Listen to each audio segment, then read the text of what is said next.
Vamos iniciar nossa primeira parte da disciplina Letramento Digital, em que nós vamos abordar o tema computadores.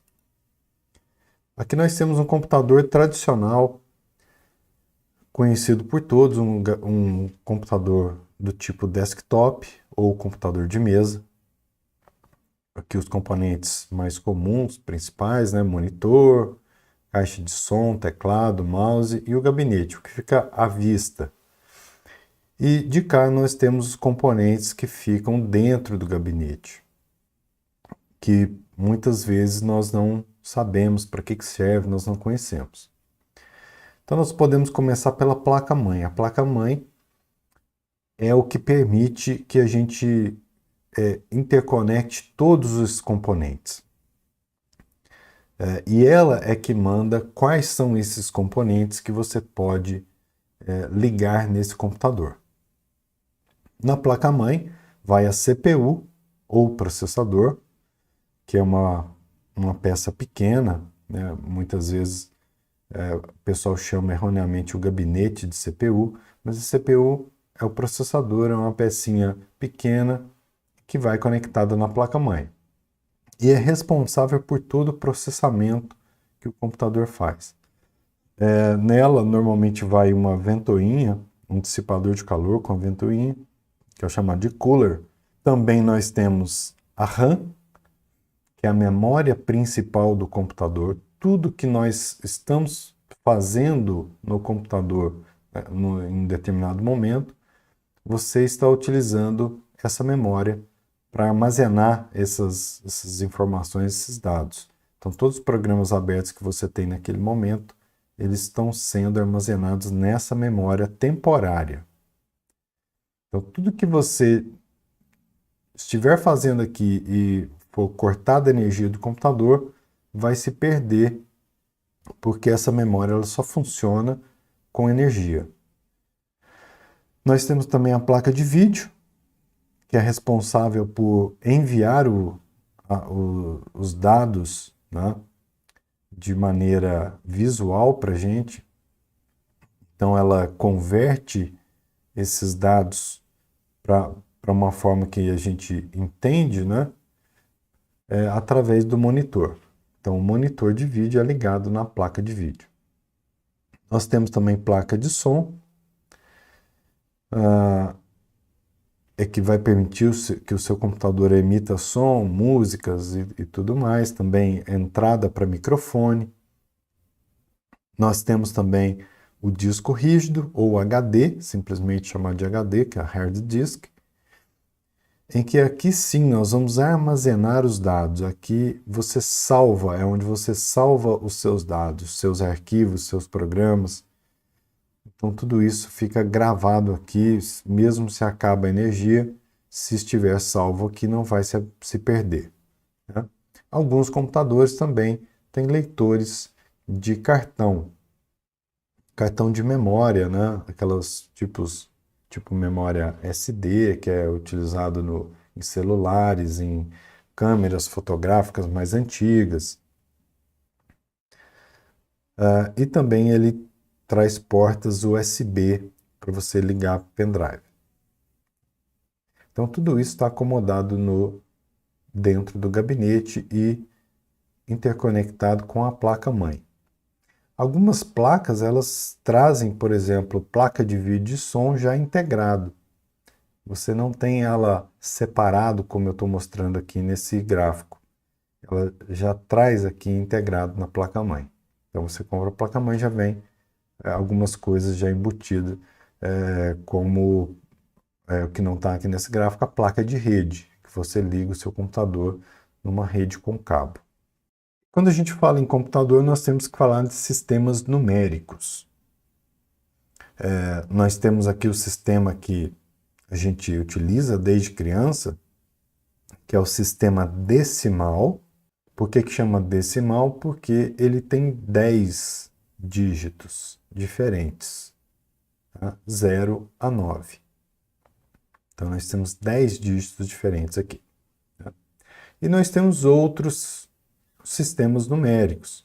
Nós temos, por exemplo, o octal, que é de 0 a 7, nós temos o hexadecimal, que é de 0 a F, são 16 números diferentes. E nós temos o binário, que é somente 0 e 1.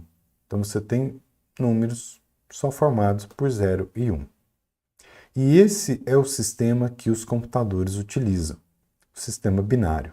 O octal e o hexadecimal normalmente são usados na programação de computadores. Claro, assim também como o decimal. Mas o decimal nós utilizamos na nossa vida toda, no dia a dia. Só para dar um exemplo para vocês, ó, tenho aqui uma conta. Será que essa conta está correta? Será que está certo isso?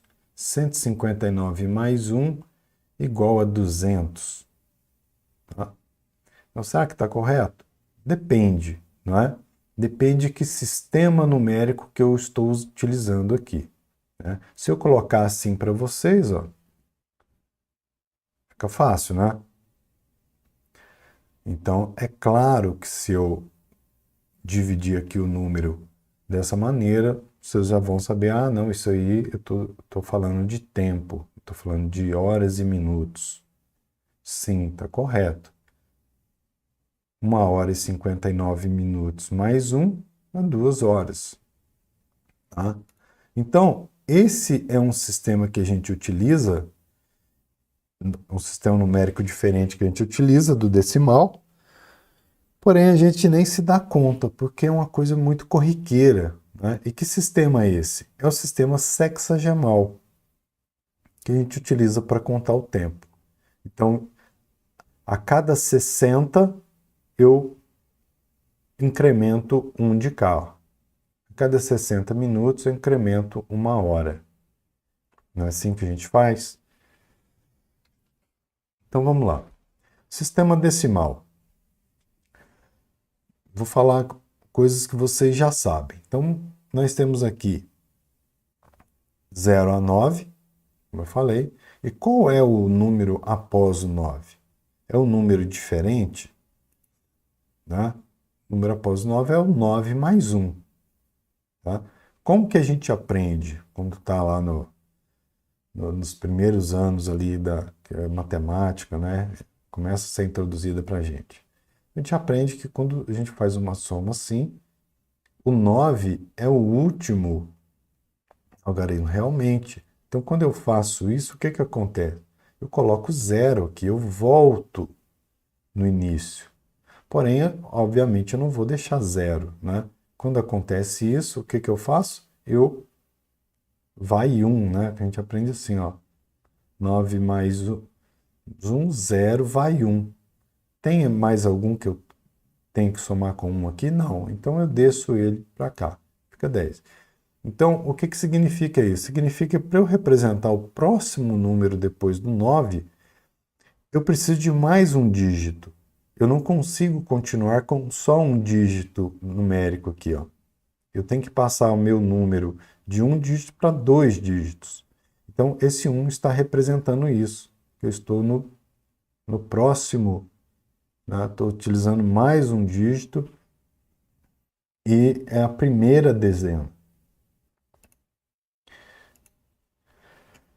Eu tenho a mesma coisa quando eu chego lá no 99, né? Ó, tem 2 dígitos aqui.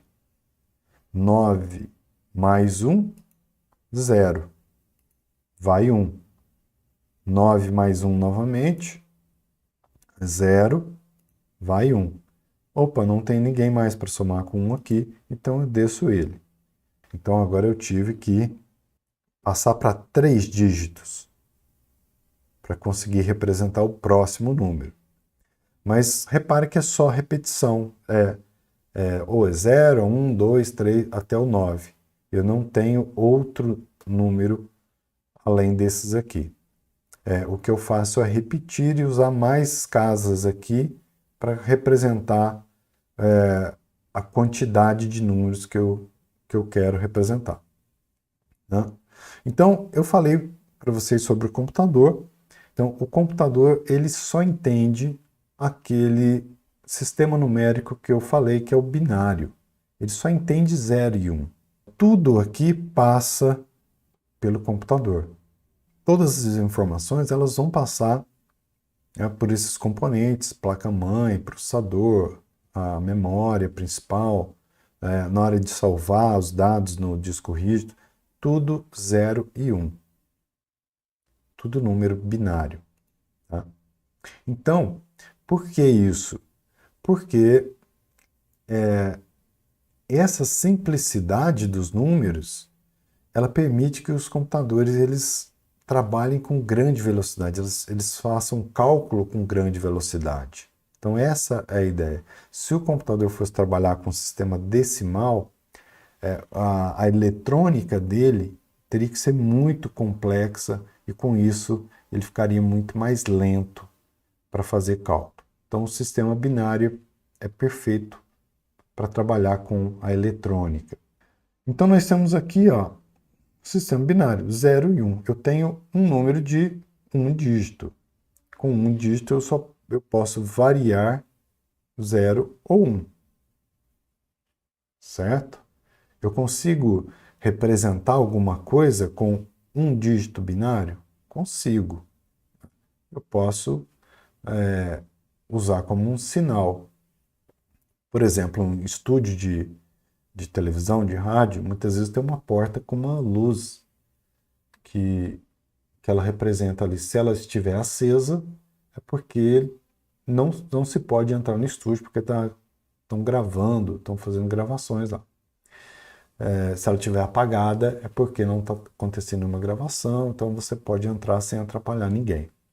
É uma informação 0 ou 1, aceso ou apagado. Mas quando a gente quer representar mais coisas, mais informações, eu não consigo só com um dígito binário. Tá? Então nós vamos ver como que nós vamos conseguir. Seguindo aquela lógica quando eu somo o 9 mais 1, o binário é a mesma coisa. Como eu só tenho 0 ou 1, aqui é como se fosse o 9 lá do sistema decimal. É o último número diferente que eu tenho. A última posição. Então, eu tenho lá 0, 1, 2, 3, 4, 5, 6, 7, 8, 9.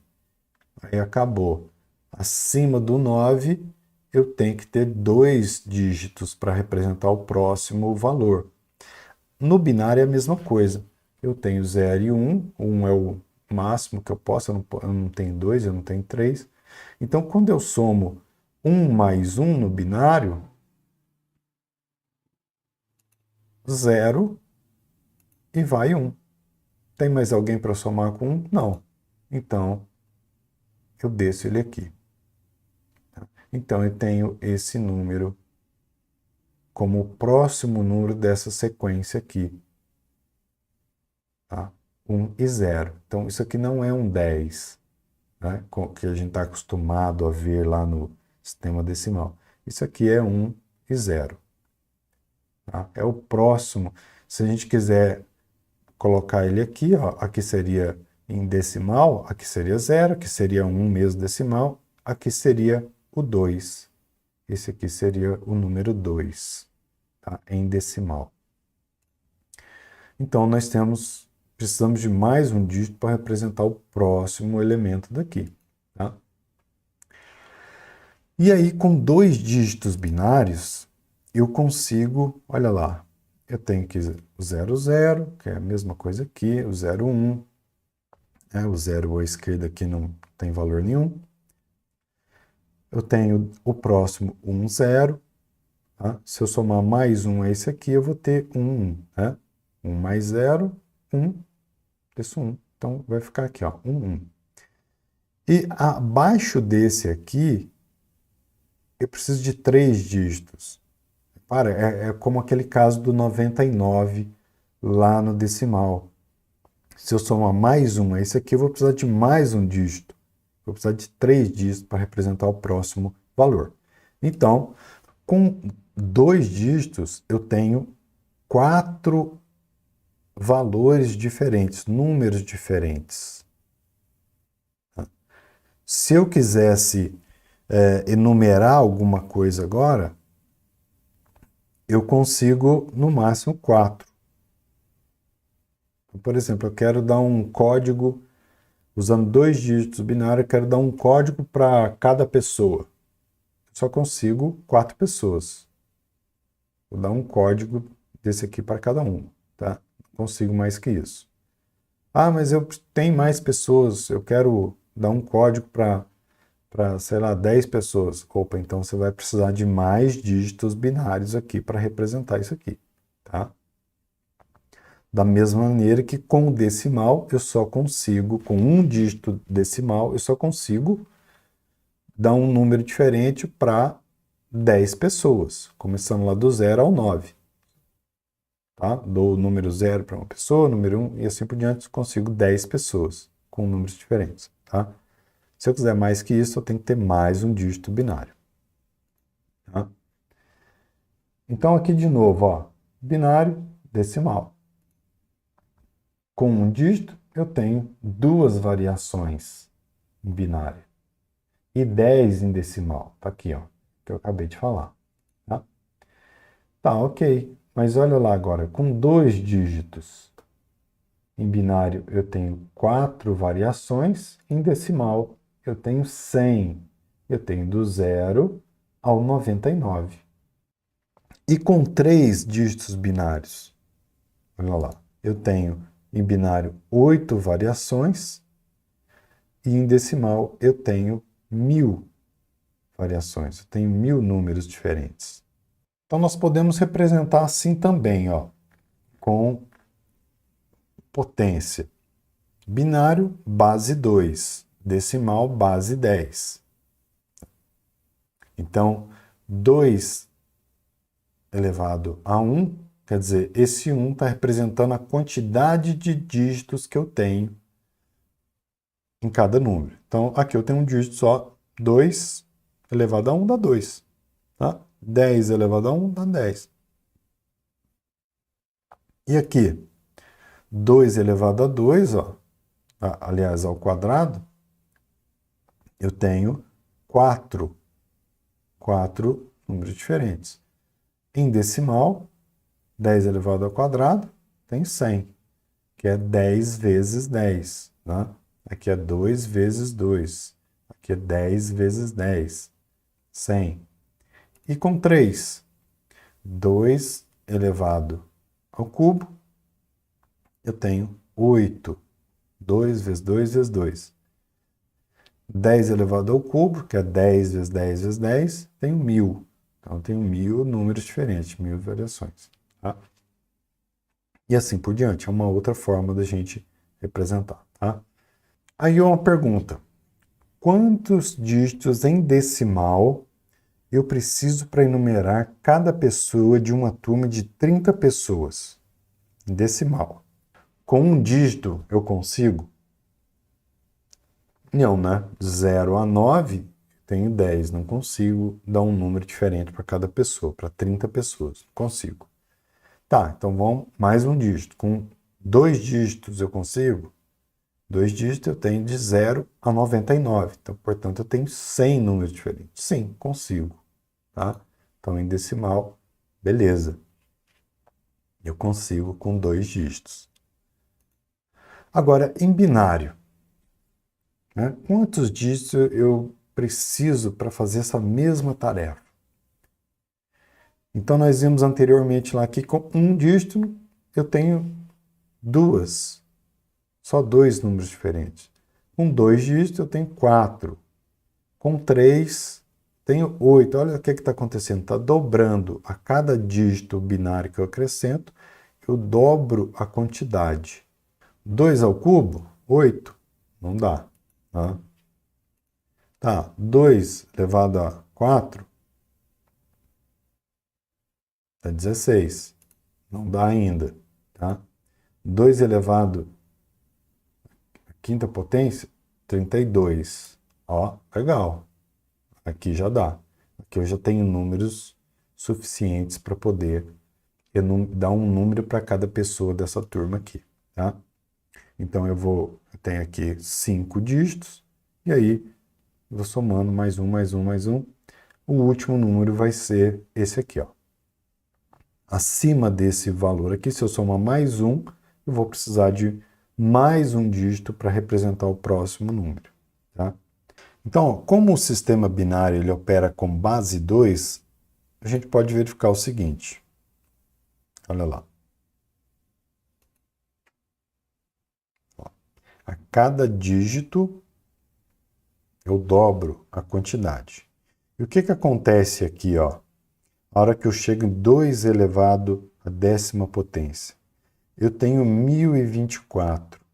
Então, eu cheguei no milhar aqui, ó. Esse é um ponto interessante para a gente. Então, vocês vão guardar essa informação. Nós vamos utilizar ela um pouquinho mais adiante.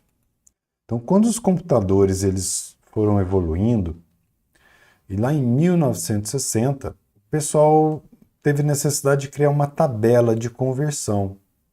Eu disse para vocês que tudo que se grava no computador é 0 e 1, mas tá, como é que a gente consegue ver letras, gráficos, fotos, né?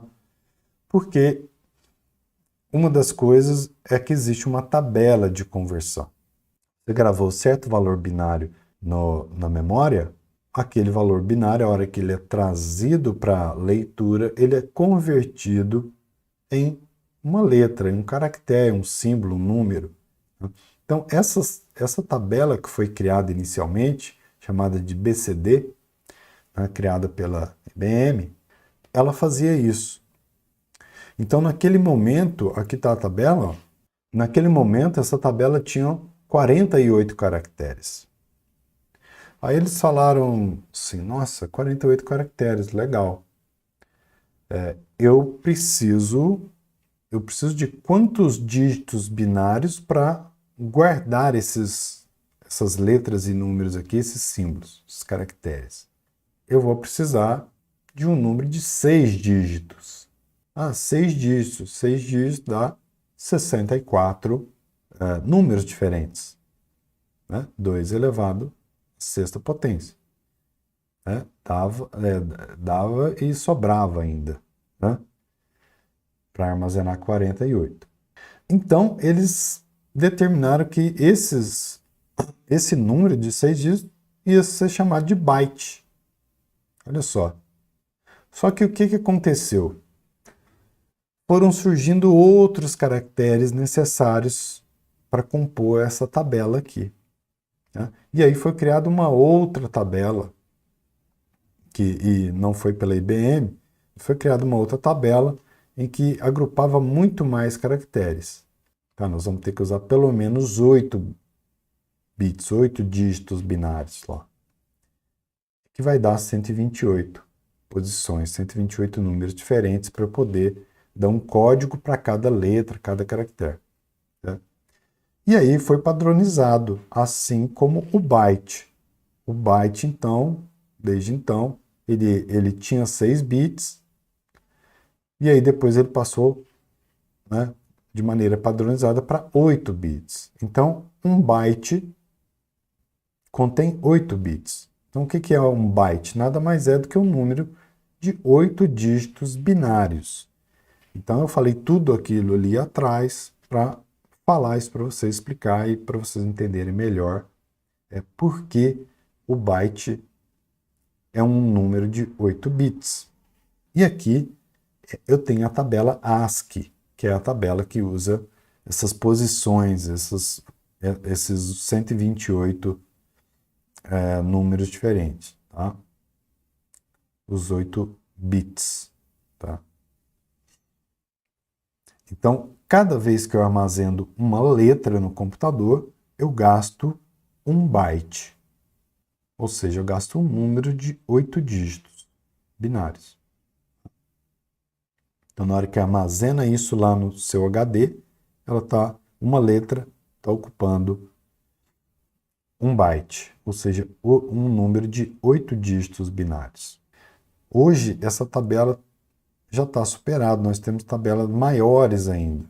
Obviamente, gastam mais bits para ser armazenadas, mas essa é a mais assim, utilizada historicamente nos computadores. Né? Então, assim nasceu o byte, que é um número de 8 bits. Então, 8 bits, é igual a um byte, e é chamado também de caractere. Um caractere, uma letra. Tá? Um byte equivale a uma letra. É muito comum a gente ouvir isso.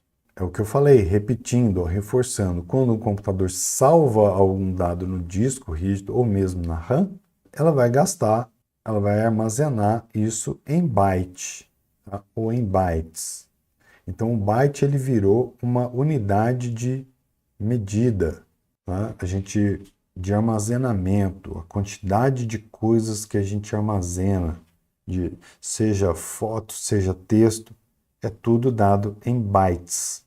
Todos esses tipos de arquivo ele tem um tamanho em bytes e vai ocupar essa quantidade, tá? Onde quer que ela seja armazenada. Aqui eu tenho um print do gerenciador de arquivo do Windows. Alguns arquivos aqui, pastas, né? Uma pasta, alguns arquivos.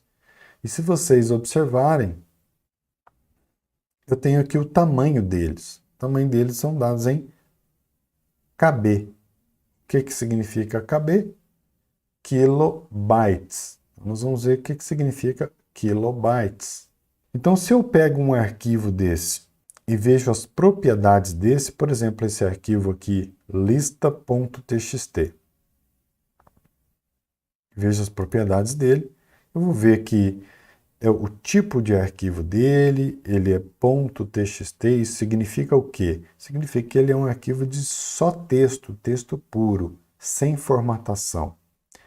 A gente está muito acostumado com os arquivos .doc ou .docx, que é do Word, e eles são arquivos formatados, né? Que tem mais informações além do texto que está aqui. Não, aqui a informação que tem é o texto só. Então, se a gente observar aqui, ó, o tamanho desse arquivo é de 1 byte. Eu criei esse arquivo e coloquei o que lá dentro? Uma letra. E salvei. Olha lá. 1 byte só, que ele gasta, que é o tamanho dele. Porém, para ser armazenado, ele gasta mais, ó, bem mais. Mas isso é uma questão mais técnica que não cabe aqui ficar explicando isso para vocês. Tá? Mas ele tem um tamanho de 1 byte, porque ele só está armazenando uma letra. Vocês viram que lá no Windows eu tenho o tamanho deles lá em kbytes. Tá? Então, quando os números eles vão ficando muito grandes, a gente tem essa necessidade de abreviar e de fazer a leitura ficar mais simples. E aí a gente faz essas abreviações. A gente faz isso com o quilograma. Você não chega a uma mercearia e pede 5.000 gramas de arroz. Tá? Você pede 5 quilos, você não fala nem gramas, né? Você pede 5 quilos, tá? Para abreviar. E nós temos também tonelada. Muitas coisas não são medidas em gramas nem em quilo, e sim toneladas, né? Que a quantidade é tanta que a gente usa tonelada para abreviar. E também quando elas são muito pequenas, a gente tem que abreviar também. Por exemplo, aqui, uma medida que é o nanômetro. É uma medida muito pequena. Então, a gente usa essa notação para abreviar aquela medida. E nos números binários não é diferente. A gente usa algumas abreviaturas para isso. A gente acabou de ver naquele print do Windows que lá estava em quilo. Tá? Então a gente usa o kilobytes. Então 1 kilobyte, tá? É igual a 1024. Olha lá aquele númerozinho que a gente viu, um pouquinho atrás lá, que é 2 elevado à 10ª potência, que dá 1024. Então, quando eu tenho 1 kilobyte, eu tenho 1024 bytes. Então, aqui a gente não segue aquela lógica do decimal que a gente está acostumado, tá? Que 1000 é 1000 certinho. Então, aqui tem uma diferença. E à medida que o número vai aumentando, essa diferença aumenta também. Então, aqui nós temos aqui o mega, que é o milhão, é quando a gente chega no milhão. Então, 1 megabyte é 1.048.576 bytes. E assim por diante. Ó, giga, que é o bilhão, tera, que é trilhão, tá? Peta, hexa, zeta, iota.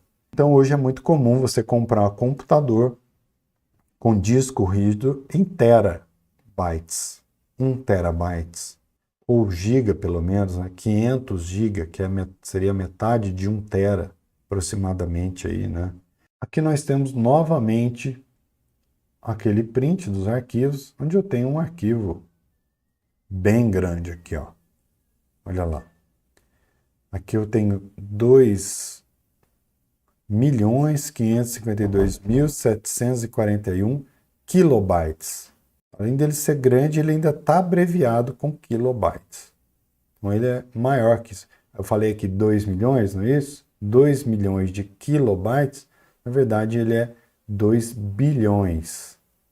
É um arquivo que tem gigabytes e não mega. Aqui, então, eu tenho, ó, quando eu vejo as propriedades dele, eu tenho o tamanho dele total em bytes.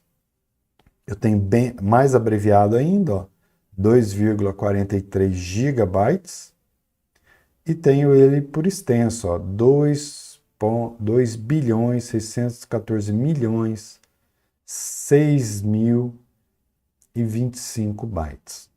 Outra coisa que vocês podem reparar é quanto mais eu abrevio ele, ó,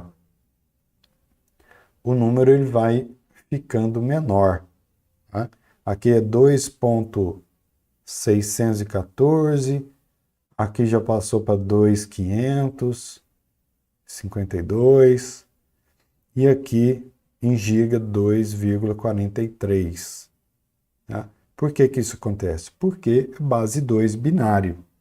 Aqui não é igual o decimal, que a gente está acostumado, que 2 seria assim, se ele é 2 bilhões aqui, eu ia abreviar por 2,6 bilhões, né? 2,6 bilhões. Mas em binário não. Binário a gente tem que, a cada redução que a gente vai fazer aqui, você divide por 1024. Aqui, esse aqui dividido por 1024 vai dar esse número aqui, ó. E assim por diante, tá? Para vocês entenderem melhor como as coisas elas funcionam no computador, né? Através dos números binários, como esses números binários eles são usados para armazenar os dados, a questão dos bytes, que é a medida, a unidade que a gente utiliza para armazenar esses dados no computador, que é muito importante, né? E é isso, pessoal. Um abraço e até o próximo vídeo.